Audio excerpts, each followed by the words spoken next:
Buletin Didik 11 Mac bersama saya Midi Saleh. Assalamualaikum dan salam sejahtera. Murid yang terkesan banjir boleh memohon 18 inisiatif kewangan atau bantuan daripada Kementerian Pendidikan Malaysia KPM untuk memudahkan mereka memulakan sesi persekolahan baru tanpa sebarang halangan. Fadlina Siddiq berkata pihaknya mengambil maklum berhubung kesukaran didepani mangsa banjir dan bersedia untuk menghulur bantuan diperlukan oleh golongan berkenaan. Akan ada isu-isu tentang buku sekolah, pakaian seragam dan juga yang terkait rapat dengan makan minum mereka dan juga kebajikan-kebajikan lain. Kita ada 18 inisiatif kewangan yang boleh kita dahulukan dalam konteks untuk membantu mereka. Yang paling penting mereka dapat meneruskan pengajian. Jelasnya permohonan itu boleh dilakukan di sekolah masing-masing yang kemudiannya akan diperhalusi oleh pejabat pendidikan daerah serta Jabatan Pendidikan Negeri sebelum diluluskan. Fadlina juga merujuk kepada kenyataan beliau sebelum ini yang mengumumkan tiada penangguhan sesi persekolahan bagi kalender akademik 2023-2024 termasuk di negeri terjejas banjir. KPM akan memastikan keperluan murid dipenuhi sebaik mungkin agar pembukaan sekolah lancar seperti dirancang dan tiada penangguhan diperlukan. Beliau yang juga ahli Parlimen Nibong Tebal ditemui selepas menghadiri program kembali ke sekolah anjuran Persatuan Sahabat Kanak-Kanak Wilayah Utara Perai Pulau Pinang siang tadi. Sementara itu, Fadlina berkata KPM telah mengeluarkan surat perkeliling ikhtisas SPI baharu berhubung persiapan sesi persekolahan yang akan dibuka pada 19 dan 20 Mac ini. Menerusi perkeliling itu, semua guru diminta untuk memberi tumpuan kepada sesi suai kenal sebelum memulakan sesi akademik. Untuk minggu awal persekolahan itu, kita minta guru-guru bagi tumpuan kepada program-program dan aktiviti-aktiviti yang terkait rapat dengan untuk menyenangkanlah proses persekolahan sesuai kenal dan tidak terus kepada sesi akademik lah, maknanya terus belajar tidak, tapi ada sesi-sesi untuk anak-anak ini merasa lebih selesa di sekolah. Berhubung penempatan guru-guru pula, beliau memaklumkan pelbagai langkah telah dilaksanakan kementeriannya. Ini termasuklah kerjasama rapat dengan Suruhanjaya Perkhidmatan Pendidikan dalam memastikan proses itu dapat disegerakan sebelum sesi persekolahan bermula. Baru-baru ini, Pertubuhan Hati Suci dengan kerjasama Bank Pembangunan Malaysia Berhad menyantuni murid-murid asnaf dari Sekolah Kebangsaan Paka di Dungun, Terengganu. Program Back to School ini adalah aktiviti kemasyarakatan untuk membantu mengurangkan beban yang ditanggung ibu bapa setiap kali bermulanya sesi persekolahan baharu. Ikuti laporan disediakan TV PSS Sekep, TV SK Paka untuk segmen Wartawan Cilik minggu ini.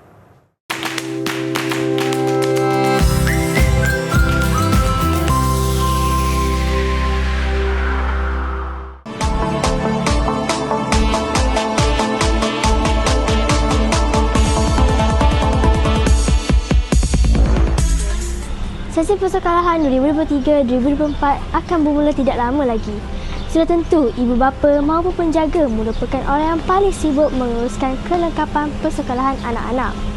Penyerahan bantuan tajaan Bank Pembangunan Malaysia Berhad BPMB oleh Pertubuhan Hati Suci melalui pemberian voucher Back to School membolehkan penerima menebus set baju sekolah, beg sekolah, kasut sekolah, stoking, set alat tulis dan lain-lain keperluan sekolah.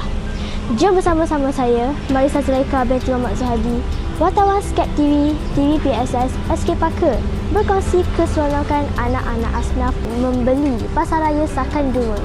Majlis penyerahan voucher program Back to School bernilai RM250 yang dibiayai oleh Bank Pembangunan Malaysia Berhad telah diadakan pada 21 Februari 2023 di Sekolah Kebangsaan Paka. Matlamat program ini dianjurkan adalah untuk membantu pelajar-pelajar daripada keluarga Islam yang berpendapatan rendah kategori B20 dari peringkat sekolah rendah dan sekolah menengah bagi sesi 2023-2024. Seramai 100 orang murid SK Paka telah terpilih menerima bantuan ini. Terima kasih kepada BPMP dan Pertubuhan Hati Suci kerana memberikan kami voucher yang berharga RM250 yang sangat membantu kami dalam membeli keperluan untuk sekolah. Terima kasih. Okey, terima kasih. Terima kasih BPMB Pertubuhan Hati Suci. Terima kasih. Terima kasih. Terima kasih untuk Bank Pembangunan dan Pertubuhan Hati Suci atas sumbangan yang diberi. Saya ucapkan terima kasih pada sumbangan yang diberikan. Saya mewakili pihak pengurusan SK Parker mengucapkan berbanyak terima kasih kepada Bank Pembangunan dan juga Pertubuhan Hati Suci di atas sumbangan kepada asnaf SK Parker kerana dapat meringankan beban anak-anak SK Parker. Terima kasih BPMB dan Pertubuhan Hati Suci. Sekian sahaja laporan yang kami sediakan untuk episod kali ini. Bahagia itu membahagikan. Terima kasih Pertubuhan Hati Suci dan BPMP. Ke Kalimantan mencari rotan, pasang pelabung, paku dibalas, jasa mutuan jadi ingatan, bakti dijunjung, bahu menggalas. Mantapkan artikulasi, selakan proteksi. Sehingga berjumpa lagi. Bye.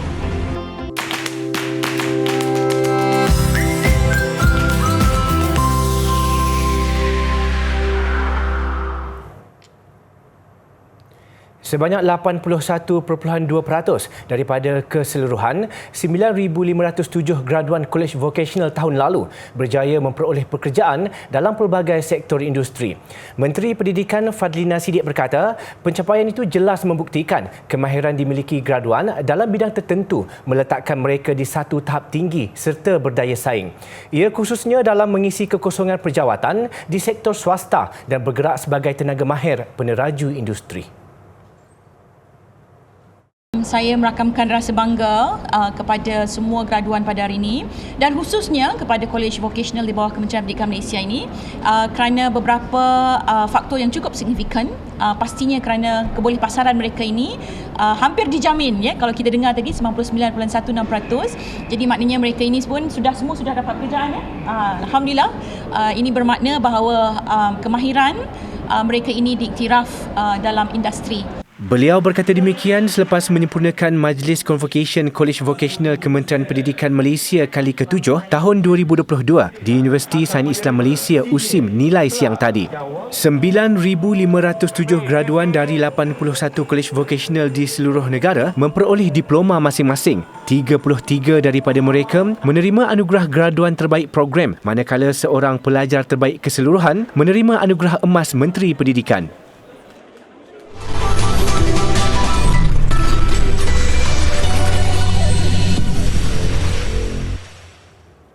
Berbesar hati namun ada rasa gementar.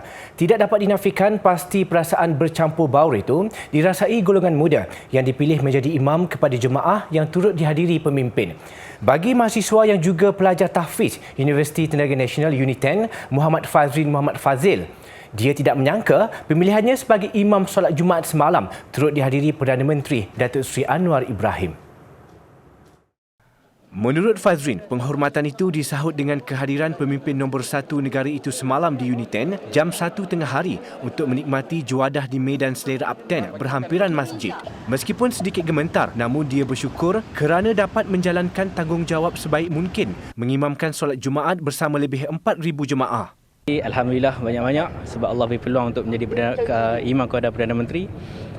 Pertama sekali dapat tahu semalam. So memang gementar lah nak cari jubah apa semua dan sebagainya. Tapi atas nasihat ustaz-ustaz dan sebagainya, Alhamdulillah dapat kereta lah. Perasaan gementar dan semua. Alhamdulillah saya sangat bersyukur dan terima kasih kepada Perdana Menteri sudi datang ke Unit 10. Mahasiswa jurusan Sains Komputer Cyber Security tahun pertama dan program pensijilan tahfiz Al-Quran JAKIM Unit 10 itu berkata, pemilihannya sebagai imam oleh pensyarah tahfiz bagi memberi peluang kepada penuntut menimba ilmu selain kekangan masa pensyarah dalam menguruskan persiapan kunjungan Perdana Menteri. Pemilihan Jawatankuasa Perwakilan Pelajar JPP Institut Pendidikan Guru Kampus Darul Aman di Kedah berjalan dengan lancar. Malah ia mendapat sambutan menggalakkan daripada mahasiswa untuk keluar mengundi. Pengarahnya Dr. Muhammad Fazil Cik Ahmad berkata, jumlah pengundi berdaftar bagi pilihan raya kampus itu adalah 1,361 mahasiswa. Proses pengundian bagi pelantikan JPP sesi 2023-2024 berlangsung semalam di beberapa bilik kuliah di kampus berkenaan. Pilihan raya diuruskan sepenuhnya oleh mahasiswa dengan dipantau pegawai daripada Suruhanjaya Pilihan Raya SPR Kedah.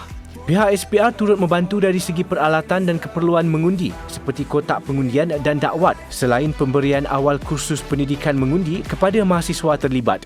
Seramai 21 calon bertanding merebut 7 jawatan ahli majlis tertinggi AMT dan 45 lagi merebut senarai 20 ahli majlis mesyuarat AMM.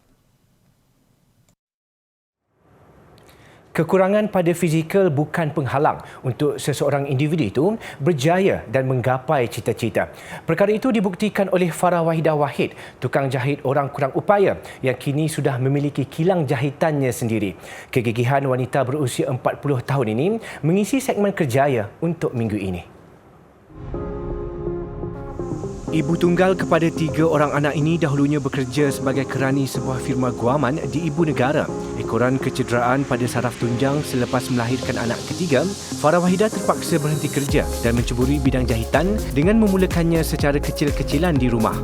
Wanita cekal ini mengakui pada awalnya dia tidak mempunyai asas jahitan. Namun berlandaskan minat yang menggunung, Farah Wahidah tidak menyangka berupaya menuntut ilmu baharu pada usia awal 30-an. Untuk saya sebagai seorang orang kata owner dalam bisnes, saya perlu banyak ilmu untuk saya nak guide saya punya team. So dari situlah saya kena kata tambah ilmu. Okey, untuk dalam bidang fashion saya dah sampai ke diploma fashion lah. So kenapa saya rasa untuk fashion tu belum cukup lagi untuk saya sebagai seorang pengusaha dalam fashion. So saya fikir saya kena belajar sesuatu lagi untuk saya tambah ilmu dalam bidang pengeluaran fabrik juga. Usaha meningkatkan kemahiran tidak terhenti. Farah Wahidah kini melanjutkan pelajaran dalam Diploma Tekno Usahawan Pengeluaran Fabrik di Institut Kemahiran Mara Alor Star. Mengenang kembali permulaan bergelar tukang jahit, kata Farah Wahidah, hanya dengan modal RM2,500 dia mengambil upah menjahit di rumah. Berkat sabar dan usaha, perniagaannya kini menampakkan hasil. Dia berupaya membuka sebuah kilang jahitan, Aymara Dressmaker dan Alteration. Tempahan yang diambil pula bukan sahaja daripada individu persendirian, malah jahitan pukal dari pelbagai pihak. Bermula dengan keuntungan hanya RM500 sebulan, Farah Wahidah kini mampu memperoleh pulangan sehingga RM50,000 sebulan. Orang kata usia tu bukan menjadi penghalang atau kekurangan tu pun bukan jadi penghalang untuk kita terus mencari ilmu. Sebab ilmu ni sangat penting dalam kehidupan kita lah. Selagi mana kita boleh menuntut ilmu, untuk kita mencari ilmu, belajarlah selagi orang kata nyawa di kandung badan kan. Itulah untuk yang macam student-student ni pun jangan anggap pelajaran tu sebagai orang kata remeh-temeh. Pelajaran ni orang kata agak penting lah untuk masa depan kita kan. Even though kita tak pandai dalam bidang akademik pun, kita ceburi dalam kemahiran, mencari ilmu dalam bidang kemahiran. Macam saya jugalah, untuk akademik pun tak berapa nak pandai dulu, tapi kita tak tahu apa kelebihan yang ada dalam diri kita kan. Kalau kita tak cuba, kita tak congkir bakat yang ada, kita tak tahulah. Iltizam Farah Wahidah juga mendapat pelbagai pengiktirafan. Tahun lalu, wanita hebat ini dinobatkan ikon usahawan Selangor melalui program Say Lead Entrepreneurship yang dikelola oleh Raja Muda Selangor, Tengku Amir Shah Sultan Sharafuddin Idris Shah. Untuk masa hadapan, Farah Wahidah bercita-cita menubuhkan sebuah institusi jahitan yang melahirkan lebih ramai tenaga mahir dalam bidang ini.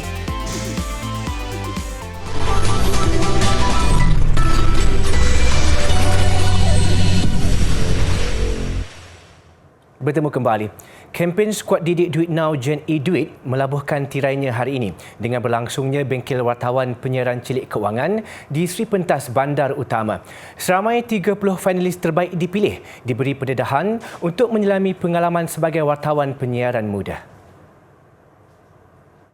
Bengkel ini merupakan sesi akhir penjurian bagi finalis terpilih berusia antara 10 hingga 16 tahun.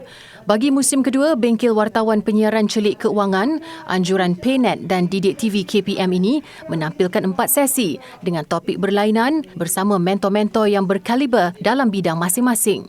Bakat yang saya lihat pagi tadi kan saya saya ada satu slot dengan mereka kan, dan saya dapati soalan-soalan yang dikemukakan oleh finalis kita pada hari ini adalah macam menunjukkan kematangan minda mereka, kan. Ia mengejutkan saya sebenarnya, kan. Kalau kita lihat melalui program ini, jelas peserta dapat menonjolkan bakat pengucapan awam yang sangat baik, dan juga peserta juga mampu memaparkan kreativiti yang sangat baik melalui tugasan-tugasan yang diberikan sepanjang program. Yang penting apa yang kami nak adik-adik kita ambil daripada bengkel kita adalah skill-skill yang mereka boleh gunakan, bukan saja dari segi kewartawanan ataupun celik kewangan, tapi sebenarnya apa yang mereka belajar di sini untuk mereka gunakan untuk kehidupan seharian mereka. Contoh skill berkomunikasi, skill keyakinan. Jadi kami nak mereka menjadi insan yang lebih bagus lagi. Program yang berlangsung sejak pagi tadi memberi input kepada peserta mengenai situasi di sebalik tabir dunia penyiaran. Peserta juga berpeluang melakukan aktiviti yang disediakan bersama pengacara dan pemberita yang berpengalaman luas di rangkaian televisyen Media Prima. Nampak minat daripada diorang tu lebih berkembang, saya rasa. Sebab sebelum ni diorang kata ini pengalaman diorang masuk studio dan sebagainya. Sebelum ni diorang nampak dekat TV. Jadi bila kita dah share tips-tips dan bila kita share apa sebenarnya kita buat sebelum kita nampak muka di TV tu, bila diorang dah tahu semua tu, nampak diorang rasa macam diorang nak explore dengan lebih mendalam bidang profession ni lah. Peserta hari ni memang banyak yang berkualiti. Sebenarnya mereka macam tak perlukan guidance kita pun. Dia just perlukan sedikit tips untuk mereka lebih maju ke hadapan lagi. Sebab kebanyakannya memang dah ada basic tu, dah ada talent, dah ada eagerness untuk belajar tu. Mereka banyak tanya soalan, kiranya mereka dah ready dah. Tapi cuma ada beberapa benda yang mereka tak sure tu, so mereka banyak tanya soalan yang bagus-bagus hari ni. Bengkel hari ini membawa kepada penilaian 40% daripada keseluruhan program, selain 40% tugasan wajib video duet yang dihantar dan 20% lagi penilaian penerbitan video berlandaskan informasi keuangan dan penyelidikan produk PayNet. Pemarkahan melalui bengkel kewartawanan ini adalah berdasarkan personaliti dan penampilan diri, kemahiran berkomunikasi, penglibatan finalis dalam sesi dengan mentor serta pergaulan bersama rakan-rakan dan persediaan diri tentang maklumat keuangan. Saya pun sebenarnya tak expect untuk menang. Saya datang sini untuk mendapat pengetahuan dan untuk belajar lagi banyak tentang financial. Sebab saya memang daripada awal sebenarnya berfikir macam bertungkus lumus nak tahu macam mana nak manage duit saya ni sebagai seorang remaja. So I'm really glad sebab saya dapat belajar banyak benda. Saya belajar beberapa perkara, mainly tentang the media industry lah, dan macam mana nak jadi pengacara dan semua tu. Sebelum ni saya tak berapa tahu banyak lah tentang macam mana jadi pengacara and like how many people perlu bekerjasama untuk menjayakan sesuatu rancangan. I feel more confident now in my social skills. Saya rasa like sangat gembira now, you know, like winning this one of the grand prize lah.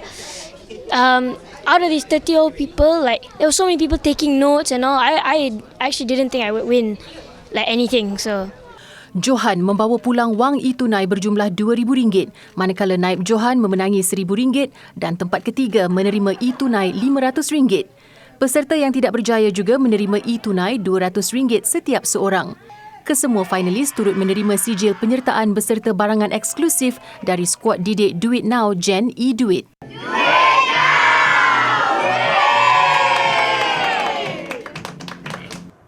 YouTuber Aqil Zulkifli, 27 tahun, berjaya mengharumkan nama negara baru-baru ini. Aqil yang dikenali dalam kalangan peminatnya yang rata-rata kanak-kanak memenangi trofi Favourite Asian Creator pada anugerah Nickelodeon Kids' Choice Awards KCA 2023. Flip goes to... Oh, hello everyone. Aqil menewaskan 3 calon lain iaitu Gian Halilintar dari Indonesia, Hikakin dari Jepun dan Niana Guerrero daripada Filipina. Aqil atau nama sebenarnya Ahmad Aqil Zulkifli memberitahu dia amat terharu dan berbangga dengan hasil usahanya menyediakan paparan menarik untuk tontonan pengikutnya. Usahanya juga berbaloi apabila tidak putus meminta orang ramai mengundinya dalam acara berkenaan. Aqil turut memenangi trofi YouTuber popular Anugerah Bintang Popular Berita Harian ke-34. Antara selebriti lain yang tersenarai sebagai pemenang ialah Harry Styles, kumpulan K-pop BTS dan Taylor Swift. Acara ditonton menerusi saluran Nickelodeon pada 8 Mac lalu.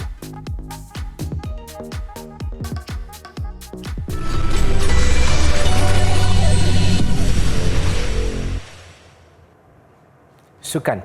Bergu wanita negara, Pelitan M. Tinah muncul satu-satunya wakil negara yang mara ke separuh akhir badminton terbuka Jerman. Mereka menewaskan pasangan Jepun Mayu Matsumoto Wakana Nagahara. Pelitan tidak diberi laluan mudah ketika berdepan pasangan Jepun itu di peringkat suku akhir. Hanya berkelebihan 2 mata di awal permainan sebelum lawan bangkit mengikat kedudukan 15 sama. Pelitan terpaksa mempertaruhkan segala tenaga untuk menang set pertama 21-17. Bagaimanapun kesilapan demi kesilapan yang dilakukan mereka di set kedua memaksa pilihan ketiga ini beraksi sehingga ke set penentuan selepas tewas 18-21. Sedar lawan juga turun selaku pasangan pilihan, Pelitan kembali memperkemas permainan dan hasilnya mereka berjaya menoktahkan kemenangan 21-11.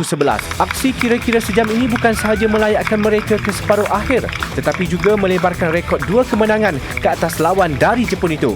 Di separuh akhir, Pelitan dijadual menentang satu lagi pasangan Jepun yang juga pilihan utama, Nami Matsuyama Chiharu Shida.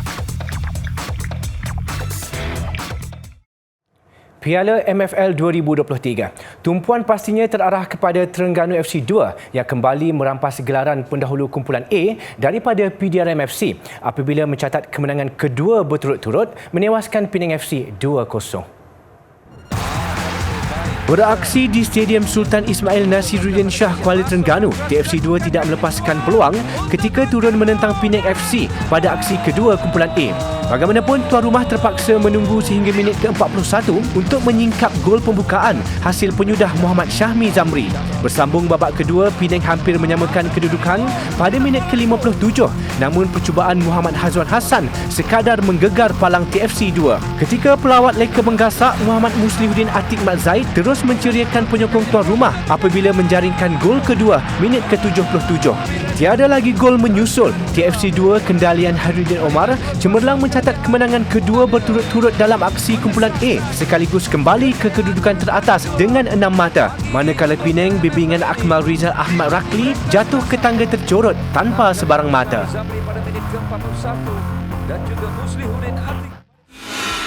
Di Stadium Negeri Kuching, Sarawak, Kuching City melakukan kebangkitan dramatik untuk mengikat Negeri Sembilan 2 sama dalam aksi kumpulan B. Ketinggalan 0-2 pada babak pertama menerusi jaringan Muhammad Haris Kamaruddin minit ke-21 dan Muhammad Haziq Idris 7 minit berselang. Skuad kendalian Kamaruddin Anwar berjaya merapatkan jurang selepas rehat melalui Iskandar Shah Muhammad Jamil Kilin minit ke-52. Cornelius Only Gina muncul penyelamat dengan gol penyamaan pada masa kecederaan. Satu mata yang diperolehi Kuching City meletakkan mereka di tangga kelima, manakala Negeri Sembilan kekal di tangga ketiga dengan 2 mata.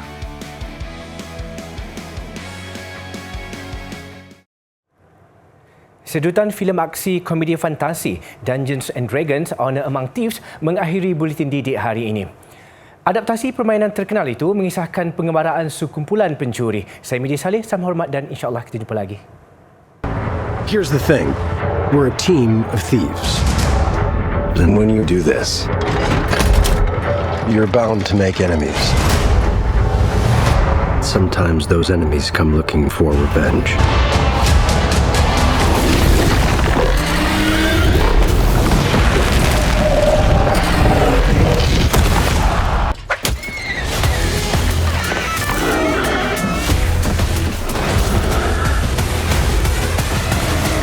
What is that again?